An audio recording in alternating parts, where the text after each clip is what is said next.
अगर इस मुल्क में अपने लोगों की रक्षा सुरक्षा करनी है और हक अधिकार बचा के रखने हैं, जो आजादी मिली है उसको जिंदा रखना है, तो फिर हमें लड़ना पड़ेगा। अगर हम ये सोचे कि घर बैठ के कुछ मिल जाएगा तो इतना आसान नहीं।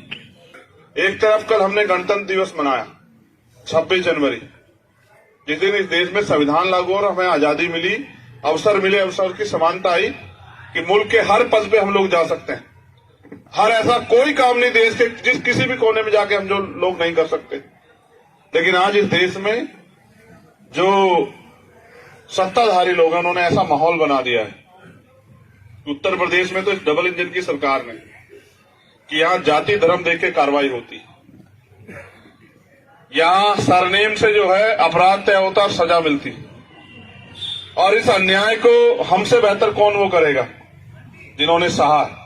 एक आदमी जिसने देखा, एक आदमी जिसने सहा कि निर्दोष होते हुए किस तरह हुकूमत में बैठे लोग लोगों को डराने का, धमकाने का, दबाने का, कमजोर करने का, तोड़ने का प्रयास कर रहे हैं। इनकी इस नफरत की लड़ाई के खिलाफ, इनके इस तानाशाही के खिलाफ हम लोगों ने अपने आंदोलन को धरातल पर मजबूत किया। और आप अगर मुझे जानते हैं, यहां बेटा हर एक वाइस शख्स अगर मुझे जानता तो इस बात के साथ नहीं जानता कि मेरे पिताजी बहुत बड़े नेता थे, मेरी मां बहुत बड़ी नेता थी, मेरे दादाजी बहुत बड़े नेता थे। कोई इस बात से नहीं जानता। अगर हर कोई जानता है, वो इस बात से जानता है कि जहां कहीं लड़ाई में, अन्याय में किसी की जरूरत होती तो सबसे पहले चंद्रशेखर खड़ा होता है। बताओ अगर अगर आप मुझे जानते हैं, इसके अलावा कोई एक बात हो तो बताओ मेरे बारे में। ना मैं बहुत पैसे वाला हूं, ना मेरे घर में कोई राजनीति करता था, ना ही मेरा बहुत बड़ा कोई कारोबार है। एक ही चीज मुझसे आती है कि मैंने कभी अन्याय के खिलाफ पीठ नहीं की। और जो भी लड़ाई, चाहे वो किसानों की हो, मजदूरों की हो, मां बहनों पर अत्याचार की हो, या मजहब के खिलाफ हो, या फिर हक हकूक की हो, मैंने हर लड़ाई को लड़ा। लेकिन किन्हीं कारणों से आज उस लड़ाई को जो अंजाम देना है उस तक नहीं पहुंच पा रहे। और उस अंजाम को देने का रास्ता जो है कल के दिन तय हुआ था, जब भारत में 26 जनवरी 1950 को संविधान लागू हुआ और वोट का अधिकार हमें मिला। ये मुल्क हमारा है ना, मगर इस मुल्क में हमें कितने अधिकार मिले हैं अभी आप खुद से सवाल करो। जिन अधिकारों के साथ मुल्क को बनाने वालों ने, मुल्क को आजाद दिलाने वालों ने कुर्बानियां दी थी, शहादतें दी थी, कई तहरीकें हैं, इसमें रुमाल तहरीक उसमें से एक, उनके हिस्से में इस देश में आया क्या अभी? क्या किसान को उसकी फसल का उचित दाम मिल रहा है?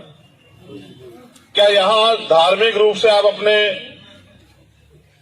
उपासनाओं को, अपनी प्रार्थनाओं को, अपने कार्यक्रमों को करने की आजादी मिल रही है देश में? क्या इस देश में सरकारें भाईचारा बढ़ा रही हैं? क्या इस देश में नौजवानों को रोजगार मिल रहा है? क्या इस देश में महंगाई, जिसके सपने लेके सरकार के लोग आए थे बड़े बड़े वादे करके, क्या वो खत्म हो गई है? एक चीज तो मिली कि पहले अगर किसी के साथ कोई अन्याय होता था, कोई तकलीफ में होता तो दूसरा उसका हाथ पकड़ता था। अब अगर अन्याय होता है या कोई सड़क पे आप देखना किसी के साथ कोई हादसा हो जाए तो ये कहते हुए भी डर लगता है कहीं ऐसा ना हो इसी में कोई इल्जाम लग जाए हमारे ऊपर। आज ऐसे हालात हो गए। और जब रिजल्ट आता है, देखो जितने झूठ पे फैला लो आप, जैसे मरकज का मामला था, इन्होंने पूरा झूठ फैला, पूरा कोरोना घेर दिया कि साहब मरकज से कोरोना वो हो गया, और जी भर के गालियां दी, जी भर के अपमान किया। और फिर जब कोर्ट का आदेश आया तो पता लगा मरकज का कोई रोल ही नहीं। अब इसका जवाब कौन देगा भाई? उसकी वजह से जो नुकसान हुआ उसका जवाब कौन देगा? देखो ताकतवर लोगों को फिर भी कुछ ना हो, समीर भाई बिल्कुल सच कह रहा हूं, लेकिन कहीं भी अन्याय होता है, ये नफरत फैलती है तो उसका सामना गरीब आदमी को करना पड़ता है जिसके पास कुछ नहीं। इस खबर को देखने के बाद क्या है आपकी राय? नीचे दिए गए कमेंट बॉक्स में दीजिए अपनी राय। ऐसी तमाम बड़ी खबरों को देखने के लिए जुड़े रहिए हमारे साथ। खबर अच्छी लगे तो लाइक कीजिए और शेयर कीजिए, और हाँ, चैनल को सब्सक्राइब कर घंटे वाली बटन को दबाना ना भूलिए। फिर आते हैं आपके बीच कुछ खास खबरों के साथ। तब तक के लिए नमस्कार, जय भीम।